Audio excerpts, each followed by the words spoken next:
Today, I'm going to give you the 4 principles of an effective mobility routine so that you can start seeing improvements in your mobility in less time, helping improve your functional movement. Hi, I'm Dan Dalator.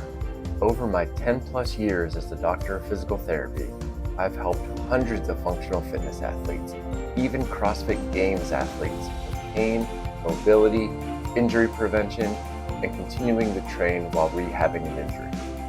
And these things don't have to take a ton of extra time if you do what works. So, how do you optimize your fitness, mobility, and recovery routines? This is the Infinite Capacity Virtual Workshop Series. Hey, I'm Dan Valator. Welcome to episode 1 of the Infinite Capacity Virtual Workshop Series. I chose mobility for the first episode because it's something that I deal with on a daily basis, both with patients in the clinic and with athletes in the gym. I've done a lot of research on this topic so that I can use the most effective techniques for patients to get fast results. So, the 4 principles that are important for an effective mobility routine are: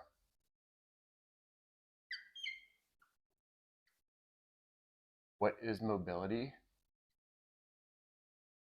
and why is this important?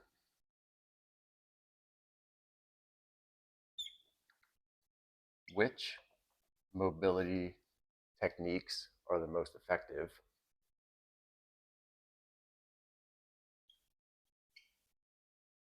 How to perform each of those techniques?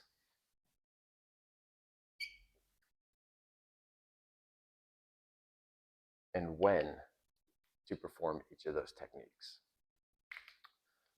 So, what is mobility and why is this important?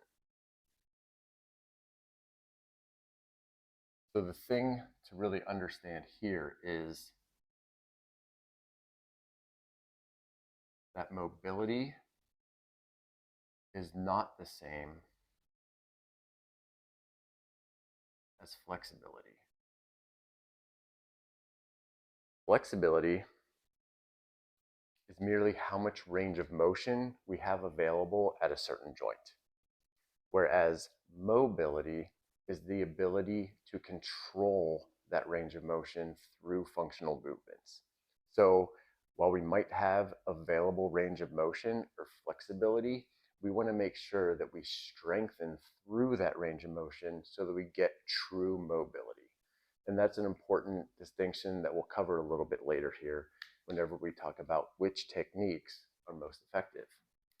So I like to lump mobility techniques into 3 different categories.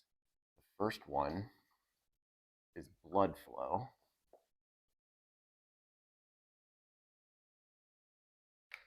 And this includes anything like foam rolling,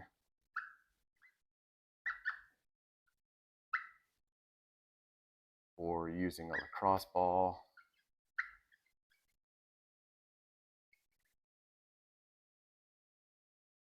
or even things like voodoo floss, where the main objective of the mobility technique is to increase blood flow to the tissues in that area.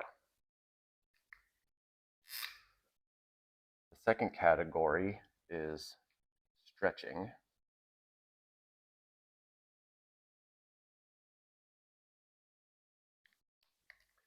And this is going to include types of both static stretching, such as a pigeon pose or a seated static hamstring stretch,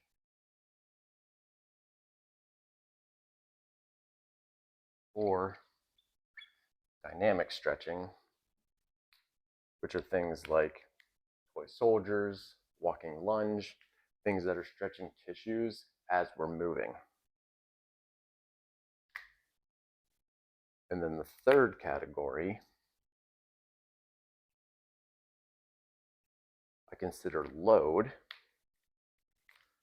which is going to include things like negatives,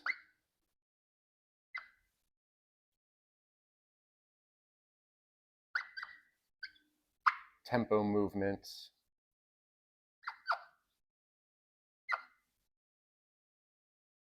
and anything that increases our time under tension in a specific movement. So let's talk about how to use each of these different techniques. So for blood flow, anytime we do foam rolling or voodoo floss, we want to do it for about 30 to 90 seconds per muscle group.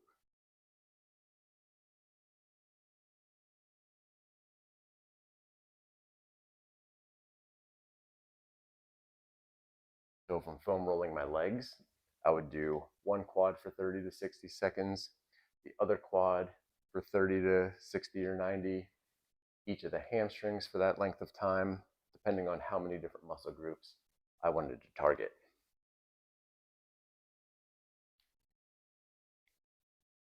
For stretching, if I'm doing static stretching, I'm going to want to do that for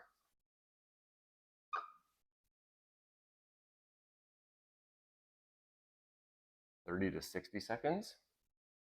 And that can be accumulated time.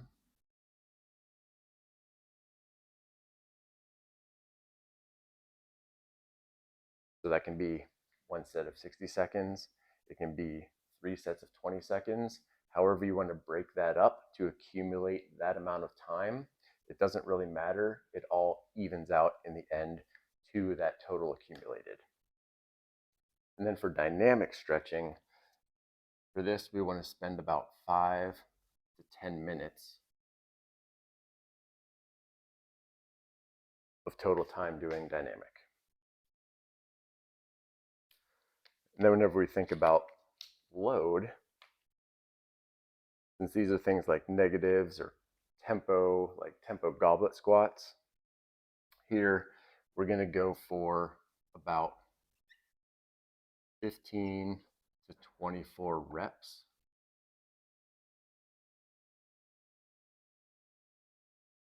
Total accumulated. So again, that can be somewhere in like 3 sets of the 5 to 8 rep range when we're doing those different movements. So when do we want to do these? Can be broken down into whether we do them pre-workout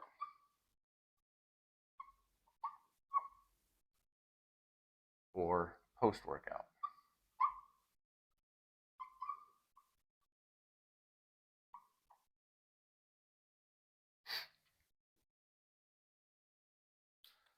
So with the blood flow techniques, the benefits that we're going to see from that before we work out are going to be, we're going to get a slight increase in range of motion. And also what we're going to get is an increase in tolerance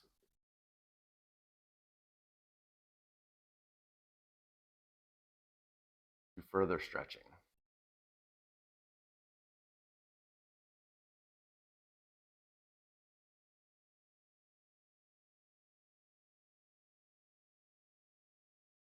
So this foam rolling or lacrosse ball or these other blood flow techniques are actually going to let those tissues stretch even further whenever we do some of these other things to follow it up. So the effects of static stretching before we work out, we're going to get,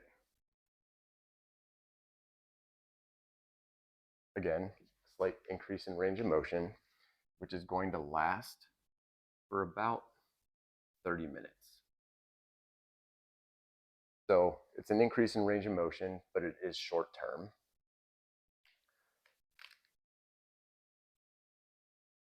So same thing up here for the blood flow. Both of these things, the increase in range of motion and that tolerance to further stretching, that's going to last for about 30 to 45 minutes. Again, short-term effects. And with static stretching, along with that increase in range of motion for 30 minutes, if we were to do static stretching for greater than 60 seconds to a particular muscle group, that can actually result in a decrease in muscle power in 1 rep max. So we really want to be careful with static stretching if we're doing it like before establishing a 1 rep or doing exercise that requires a lot of power, that we don't do it for more than 60 seconds to a specific muscle group, because it can actually decrease our performance here. With dynamic stretching, we're again going to see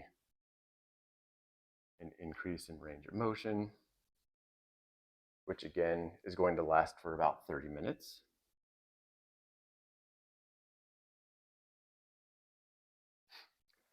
But the cool thing about dynamic stretching is that it can actually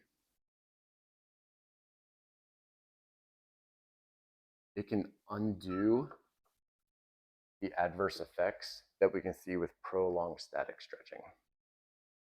So if we do feel that we need the static stretch for longer than 60 seconds in a specific muscle, we can then follow it up with 5 to 10 minutes of dynamic stretching and eliminate that decrease in power in 1 rep max.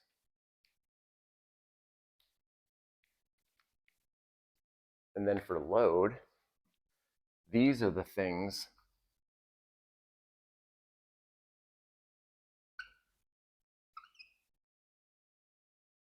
that actually lead to long-term changes in range of motion and control through that newly acquired motion. So this goes back to that principle that we first talked about: mobility does not equal flexibility. If we're looking for true mobility and control through a range of motion, then we need to be loading through any newly acquired range of motion so that we can control that movement and actually use it functionally. So let's talk post-workout.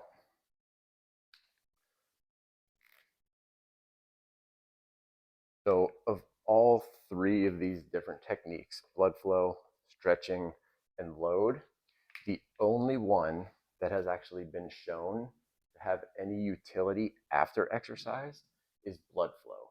And what it can actually do is help decrease delayed onset muscle soreness, and it can also help increase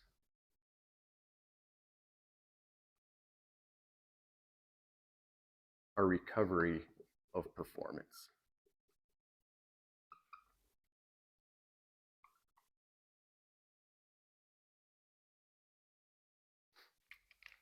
There's not really anything in the literature that suggests that stretching after exercise has any benefit. And there's no real need to go through loaded movements after we've already exercised, because these are the things that we're likely doing during our workouts. So if we're going to do some mobility type stuff after we're done exercising, the best thing to do, according to the literature, is going to be grab a foam roller, grab a lacrosse ball, and do some of those blood flow techniques, again, for 30 to 90 seconds per muscle group. And that can actually help decrease any delayed onset muscle soreness that we might experience from that exercise, and it can help us bounce back a little bit quicker.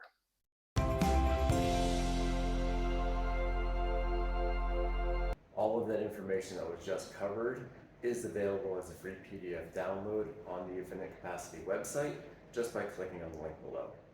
Next episode, I'm going to start getting into some upper extremity mobility specific to functional fitness movements, including self-assessments, so that you can know that you're working on the right areas. Thanks again for watching, and if you're new to us, please give us a follow on Instagram and Facebook at Infinite Capacity PT.